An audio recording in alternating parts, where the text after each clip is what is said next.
Hello everyone, welcome back to my channel. This is video number 5 for 10 weeks of cloud ops, and this video is mainly focused on monitoring, logging and alerting on a Kubernetes cluster. So the reason why I'm wearing a Google Cloud hat is because this project I will be implementing on GKE, which is Google Kubernetes Engine.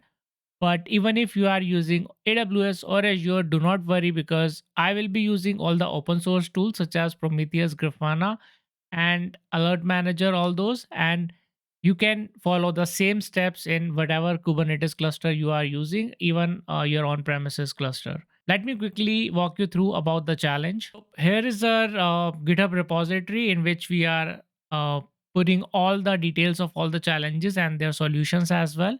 So if you go to this particular repository, which says the link is over here, and I will paste it in the description section as well, and then go to the folder where it says week 5. Inside that, the challenge details are there in the readme file, like you have to set up continuous monitoring, alerting and logging on Kubernetes cluster. And you can create dashboards, you can set up alerts, you can stream your logs to a third party logging service such as Elasticsearch, Logstash, Kibana. And here are the deliverables detailed. Inside the same folder, there is another folder which is named as solution. And in this folder, I have mentioned all the steps that I have performed, including all the commands that I have used. The Helm installation or the repositories that I have used for deploying the sample application, and the installation and configuration steps of all other tools. So that would be pretty handy in case you are following along the video. Before we start the video, I just wanted to give a huge shout out to Malikarjun, who implemented this project excellently. Like, he created the detailed blog and the architectural diagram and included all the relevant details that was required as part of this challenge. So thank you for doing this, Malikarjun, and kudos for the great work. If you scroll down, he implemented this in EKS. So if you are using AWS, feel free to refer this blog as well. It was perfectly written, and he mentioned everything in detail, included all the diagrams and architectural diagrams wherever required. So everything is there. Have a look. Again, this link will be there in the description section, and I have tried to explain a few of these diagrams as well in the video. So it's coming up right next. Without any further ado, let's start the video. All right, as part of the first step, I'll be logging into the Google Cloud Console and provisioning the GKE cluster. So I'm already logged in. It's console.cloud.google.com, and I'll click on the Cloud Shell icon on the right side over here, and it will provision a Cloud Shell for me so that I could run the gcloud and kubectl commands directly from here instead of using an external client such as Putty. um if you are using it for the first time, it will take a few seconds maybe to provision the Cloud Shell for you, but other than that, it will be instantaneous, just like it was for me. So I'll just clear the screen and I'll run the command to provision the cluster. These commands are already documented in the GitHub repository that I have shown you just now, and I have copied the command and I've pasted it over here. So it says gcloud container clusters create auto. That means it's gonna be an autopilot cluster.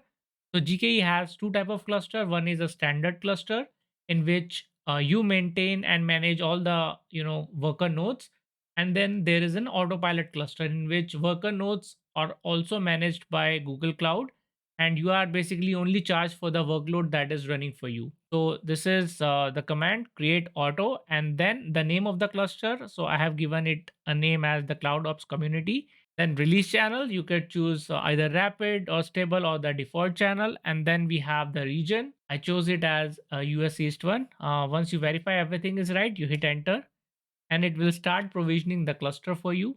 It will take around 8 to 10 minutes maybe. So I'm going to pause the video here and I'll come back once the cluster is ready and we can go from there. All right, so after waiting about 10 minutes or so, my cluster is ready now. So this is the message that it says. The name is the Cloud Ops Community, which is what I have given, and the location. The master version is this, which is the default version in the stable channel. And then the default machine type is E2 medium. The node version is same as the control plane version, and there are three nodes running, which is the default number. And now let's go ahead and see our cluster from the console as well. So go to Kubernetes engine, and if you scroll down, you will see the cluster is up and running. Number of nodes, it's not showing over here because in autopilot cluster, as I've said before, worker nodes are also managed by Google Cloud itself, so you don't have any access to the worker nodes as well. So you can just manage and focus on your workload. So if you do kubectl get nodes, right? So here, these two nodes, let me just clear the screen and run it again. Here it says these two nodes created for you, but you wouldn't be able to SSH into that and so on, right? So let's move ahead. Now that we have our cluster ready, let's move ahead to our next step, which is the Helm installation. Again, I have copied the command from the same GitHub repository. I'll paste it over here, and this will just install Helm for you. Let's wait, and it says it's installed. Let's clear the screen and run Helm version. Okay, it says this version has been installed successfully, which is 3.13.1. We are good to proceed further to the next step, which is to deploy Prometheus and Grafana. So I have copied the command again. The command to add the, because I'll be using the Bitnami chart that was created. And so here is the command to add the repo. So Helm repo add Bitnami and then name, and it's been added to the repository. And now I'll also install the Prometheus, which is this command, and it says the chart is Bitnami Q Prometheus. You might not be seeing entirely over here, but it is there in the repository, so you can take it from there. So this particular chart will have three components. One is the Prometheus operator, using which the Prometheus will be deployed. It is one of the popular way of deploying the open source Prometheus. Then it will have Alert Manager, which takes care of handling and triggering your alert to an external system, such as maybe a Slack message. And then it will also have a black box operator, which lets you prop to different endpoints for monitoring purpose. Right, so I'll hit enter to install the Prometheus chart. Okay, it says no such file or directory because I haven't cloned the Git repository. I forgot to do that. So let me do that first. Okay, so I will clear the screen and I will run this command, to clone the repository. This repository is the default repository provided by Google Cloud. It will have the default application, which is Bank of Anthos, and along with that, it will have some configuration file for Prometheus and Alert Manager. So this is what I'll be using. I'll hit enter to clone the repository and then cd into the repository. Right? I'm inside the repository, and inside that, there is a folder extras, which has that file that Prometheus was looking for. Right? So I'll clear the screen and I'll run the previous command again to install the Helm chart of Prometheus. Hit enter now. Okay, so it took 5 minutes or so, but finally the command was completed. And now it says, let me scroll a little up. Now it says it's been deployed. This is the Cube Prometheus chart with this version. So there are now two ways to access the components deployed, such as Prometheus Alert Manager. Either you can convert that into a service type of load balancer so that it is accessible from outside the cluster, or you can do the port forwarding. So the commands for port forwarding are already provided over here in the example. I'll just copy it from here and we can use it later on. Okay, now I'll just clear the screen and let me check what pods have been deployed till now. So if you do kubectl get pods, so we have the Prometheus Alert Manager, and then we have the Prometheus pod. We have the black box exporter, and then we have the Prometheus operator, and all of them are in running state, which is what we needed. Okay, so now that our services are up and running, you can run the command to port forward and access the Prometheus from the port itself. So I'll paste the command here to do the port forwarding. hit enter. It will basically expose our Prometheus on port 9090. You can open it from here, like click over here where it says web preview. Click over here, and then by default the port number would be 8080. So change it to 9090 by clicking over here, change port, enter the new port number 9090 and hit change and preview, and it will open a new tab with the Prometheus UI. And here it is. Now you can go to status and then hit targets, and it will show you all the endpoints that have been exposed. So this is your alert manager, which is exposed on port 9093. So this is your Prometheus operator. Then we have your Prometheus itself, which is running on port 9090. So it monitors itself as well. Here is the last scrape duration. That means it checked the endpoint 2 minutes ago that it was up and running. Okay, and it says the status as up and everything is green. That means it is able to reach the endpoint and there are no reported errors so far. Right, and if you click on alerts, currently we haven't configured the alerts here, or it's not been fired yet, so that is why this field is also blank. We'll see that in few minutes. Then if you click on status and click on configuration, here is all your configuration, which is also mentioned in the YAML file that we downloaded from the GitHub repository. You can check that as well. So if you see over here, the scrape interval is 30 seconds. That means it will check after every 30 seconds. The reason why our scrape interval, why it was showing as 2 minutes ago, because there is some time difference between my machine and the server itself. So it's not able to sync it properly. But for you, it should be able to scrape the metrics after every 30 seconds. And scrape will time out in 10 seconds if it doesn't get the response from the endpoint, and the evaluation interval is 30 seconds. That means it will keep evaluating for 30 seconds. And then there are different fields such as alerting configuration and all other things. So feel free to have a look at that. There is a hell lot of details, right? um what else? Here are your rules. If you click on rules, currently we haven't configured it yet, but we will be doing it shortly, so that's why it's blank. And then your service discovery, again, this is a collapsed view of the endpoints that we have just seen in the targets. So it says one active target for each of those. And yeah, you can define more targets as you wish, and you can run all your Prometheus query over here. So for example, up, this will show you, click on execute, and this will show you your targets that are up. There are different type of metrics in Prometheus query language, like we have counter, we have gauge. So for example, Prometheus HTTP request total. So if you click over there, click on execute, it will show you all the HTTP request and the response YAML of it. So I'll go back and I'll proceed further with the installation. So our Prometheus is now being installed. Okay, now I'll go ahead and install Grafana, which is what we will use for the visualization. So I'll cancel this command, clear the screen, and run the commands to add the Grafana Helm chart to the repository. I'll update the repo once, Helm repo update, and then I'll install the Helm using this command. Okay, it's been installed and it says the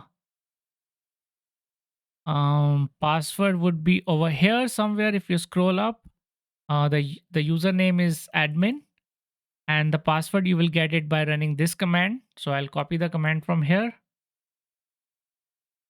Okay, I'll clear the screen one more time. I'll paste this, hit enter, and this is my Grafana default password. So let me just copy it somewhere. Now for Grafana as well, we'll do the same thing. To access the UI, we'll do the port forwarding. Let's see if the pods have been deployed correctly or not. kubectl get pods, and I don't see any Grafana pod. Okay, it's still coming up. It's in pending state. Okay, it's container creating now. Let's wait for a few more seconds. kubectl get pods hyphen watch. Now that we have seen how port forwarding works, which is the right way of doing it, because in the production system we wouldn't want to expose the services externally, like especially these services, Prometheus, Grafana, and so on. But for this demo purpose, let me try to change the service type to load balancer so that it will be easier for us to go through the demo. So let me clear the screen and let me do kubectl get svc. First, we'll do it for Prometheus. So the way to do it is, let's locate the Prometheus service, which is over here, right? So let's do a kubectl edit and the name of the service, svc hyphen name of the service, sorry, svc slash name of the service, and hit enter. Let's go down and change the cluster IP to load balancer. L is uppercase and then B is also uppercase, load balancer. Then save the file. Once you do that and do get svc again, now you will see the service type has been changed to load balancer, and this will also assign an external IP to it, or an external DNS through which we can access the Prometheus UI. Let's do the same for Grafana as well, which is over here, my release Grafana, kubectl edit svc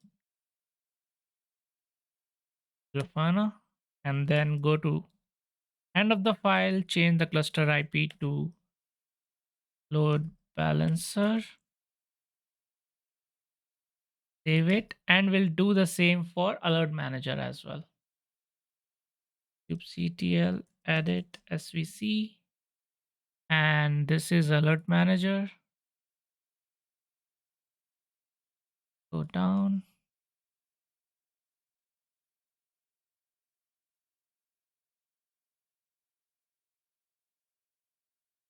Okay, now do get service again, and external IP is still showing as pending for two of those, but for Prometheus, we see the Prometheus has got the external IP. So I'll copy the IP from here, open a new tab, and check out port 9090. Right, our Prometheus is accessible now. We don't have to do the port forwarding anymore, and this will be accessible over this URL. The same way, let's see if it assigns the IP for other services. Yes, it did now. So let's open the Grafana from here, the external IP. Port for Grafana was 80, I believe. Yep. So Grafana UI is also being presented over here. We copied the password from one of the steps when we did the Grafana installation. Username was admin and password was the one that we copied. I'll log in now. And here is the Grafana UI for the first time. Now we need to add the data source from which the Grafana will get the data from. So hit on data sources, add data source as Prometheus, right? And provide the Prometheus details over here. So let's take the IP and URL from here. Prometheus server URI. Okay. And let's keep everything as default and hit save and test. Okay, it says successfully queried the Prometheus API. So let's go back to home page, and we have added the first data source. Now we can start adding dashboard from here. Before that, let me show you a few more things. We need to do some more steps. So I'll go back. Now the sample application that we have cloned, which is Bank of Anthos, we will deploy that now. We are in the same directory, and I have copied the command to run the manifest, is this. I'll hit enter. It created a secret, which is the prerequisite of that application. And then I will apply the manifest, which is this command, kubectl apply -f Kubernetes manifest. And it will apply all the manifest given in that folder. And it created a lot of things. It basically created the entire application for us to use. So let's see kubectl get pods. Okay, still coming up. Yeah, let's wait for few more seconds maybe. Now let's see if our apps are running or not. So I'll do the get pods again, and I see everything is running now. We don't have any issues. Let's go ahead and configure the Slack so that we can test and trigger the notification based on alerts. So I'll go to api.slack.com and click over here which says create an app, and click over here from scratch. Now give this app a name. Let's call it alert. Pick a workspace. So I'll pick the workspace that I've created just for this demo purpose and hit create app. Now inside this add functionality and feature, click over incoming webhooks because we will be configuring the webhook. Okay, now activate it. Now scroll down and where it says add new webhook to the workspace, click over here and allow the permission for a particular channel. Let's see, I would want to publish the notification in this particular channel, 10 weeks of cloud ops. I'll select that and click allow. And then basically I'll copy the webhook URL from here. This is what we need to configure from there. Let's take it back. I'll just make a copy of it. So we will be creating a secret for alert manager. Let me clear the screen and I'll paste the command over here. Is kubectl create secret generic alert manager slack webhook, and we have to provide our webhook URL over here that we have just copied. So from here I'll copy this and I'll paste this here, right, and hit enter. This is done. Now apply the alert manager config to configure the alert rules for us. So paste it over here and it says it's been created. Now we will set up the props on which Prometheus will look into, and the alert manager configs as well. So I'll apply these to manifest as well, which is a prop for every single application that we have. And then we have for alert rules as well. Okay, it's been created. Now let's go back and see if we see any difference now from this is pretty much the same number. And if we go to alerts, now it says it configured the alert for all of the application. That means, it is showing over here, but it is not been triggered. That is why it is showing as green.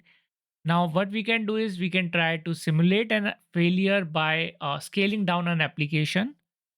So let's pick this particular application. We'll scale this one down, contacts, right? So clear the screen, kubectl scale deployment contacts hyphen replicas 0. So it triggered the scale down. Let's wait for a few seconds now. There should be an alert and there should be a Slack notification because this is what we have configured. Okay, after a few seconds, now this is showing as amber. The state is pending, but it says over here in the prop, says if the contact application status is 0, that means unreachable for 1 minute, or show this as a warning message. So this is what it is doing. But if we scale it up, this should be resolved. But let's see if it triggered the notification or not. So we go back to our Slack channel. It did not trigger the notification yet, maybe because it is still evaluating it. State is pending. Let's see if it is firing or not. Should be firing, I believe. Okay, now it shows as red. That means the alert is firing and the application is not reachable. Let's go to our... Okay, so we have got the alert now, which says this is firing, check contact spots and its logs and services unavailable. Now to resolve this, what we can do is we can scale this back to 1 replica. Okay, now let's wait again. But you don't have to. Let me wait and I'll just pause it. Okay, so after some time, so this is now green again. The alert has been resolved. That is why the status has been changed. And let's go back to our Slack workspace. Okay, so here it is. We have now received the resolved alert as well. Now that the alert has been resolved, we have scaled the application back to its original state. Um, okay, so this is what we wanted to test. Now let's move ahead. Before moving forward, let's quickly see what's been done so far. So we have our Prometheus servers deployed along with the Grafana alert manager and black box operator. So these were the components that we have deployed. So how it works is Prometheus server pull the metrics from our applications with the help of node exporter, basically node exporter or black box operator. These are the third party services that helps exporting the node level metrics, CPU, memory, disk space utilization, and so on. So these type of metrics are then pulled by the Prometheus server, and those metrics are stored in its local storage. This is a TSDB database. You know, TSDB stands for time series database, in which all the information are stored in time series, right?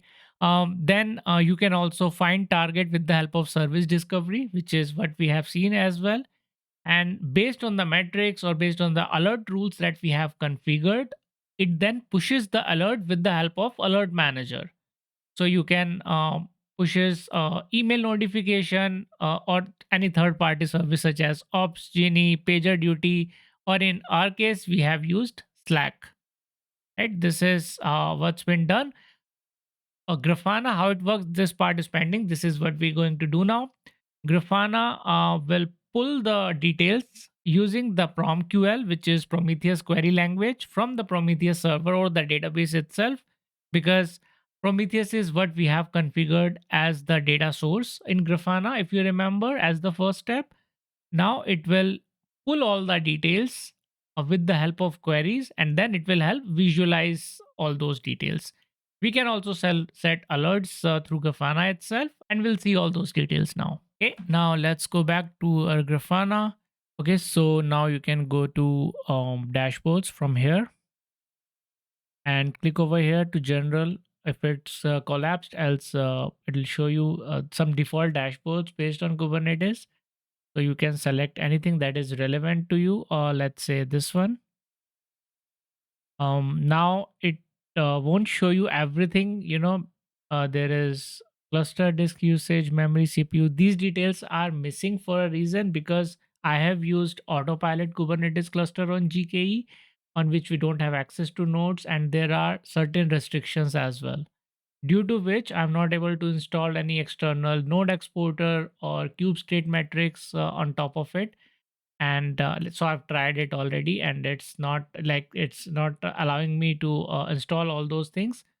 So basically CPU, memory, all those metrics are not exposed, because with autopilot GK cluster they have already enabled Google managed Prometheus, which is a managed service by Prometheus. That is why open source is not fully supported in that.